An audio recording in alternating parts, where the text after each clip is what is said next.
Hi folks, it's me again with another 10 books I think you might find interesting. They won't change the world once again or change the way you think of life, but you might find them interesting, entertaining, funny. First one, Hearing Birds Fly. Basically, a woman goes to teach in Mongolia. I think it's very interesting. I always like the first person travelogues. Mongolia is a country I really respect. They recovered from the Soviet Union in 1990 when it collapsed. And when they made their constitution, they didn't just throw away socialism or communism. They took the best parts of socialism and democracy and made their constitution. And it's a constitution that gives people family rights, women's rights, children have rights, and the environment has rights. So any book on them is always something I'm going to try to buy. Another travelogue. It's not about the tapas. This is an English woman who writes a lot of travelogues. They're hilarious because she never prepares.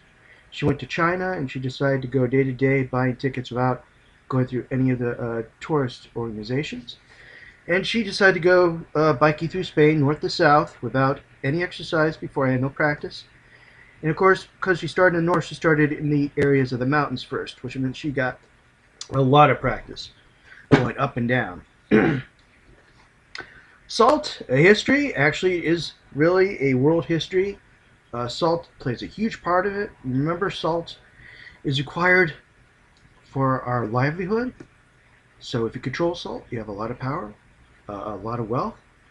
It's started wars, it's brought peace. It's French Revolution, American Revolution. One of the most powerful city-states in the world, Venice, started out as salt pans. And at the high point of their power, 40%, 50% of their wealth came from the salt trade. A lot of interesting information. Hamburger, a global history. Not the history of the world according to Hamburger, just a history of hamburger. Very interesting, very thin, very fun. Okay? Gift of Grace, Christian fiction. This one's based on Amish culture. I actually am not religious, but I do find these books kind of interesting. They're not preachy. And they actually do have also recipes, Amish recipes in there. Talking about food again. How to Be Plump. This is a parody based on a real Victorian book. In 1878, How to Be Plump, or Talks on Psychological Feeding. The idea is that basically people who are plump are actually less ill and less tired than people who are lean. The lean are restless and irritable in mind, rarely contented, never quiet. They form the complaining elements of society and unstable as a nation.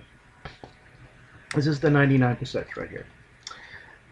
It is funny because it is quotes directly from that book. Obviously, this was a book about this big, and they made it into a book. It's really something fun to read. Once again, quoted though from a real study. Talk about old books, Legend of Sleepy Hollow. I love this story, and I think that if you watch the cartoons or the movies, you want to go to the source material. Talking about children's books, the one I liked as a kid, the funny little woman, hilarious. She has to go chase her dumpling down to hell. And she goes tee hee hee hee all the time. And if you're not willing to read a children's book out loud to children or yourself and make all the funny noises and laughter, you're not going to enjoy it. So don't bother to read children's books. Yeah, I'll talk about yesteryear. This is a book about yesteryear's tomorrows, what people thought the future would be like. And all the funny and sometimes realistic ideas, engineering, art, space travel, cities. And last, the end of the world. The many, many endings of the end of the world, from science fiction to real predictions in the Bible, or at least I should say predictions in the Bible that haven't come around yet. Stuff like that. Have a good day.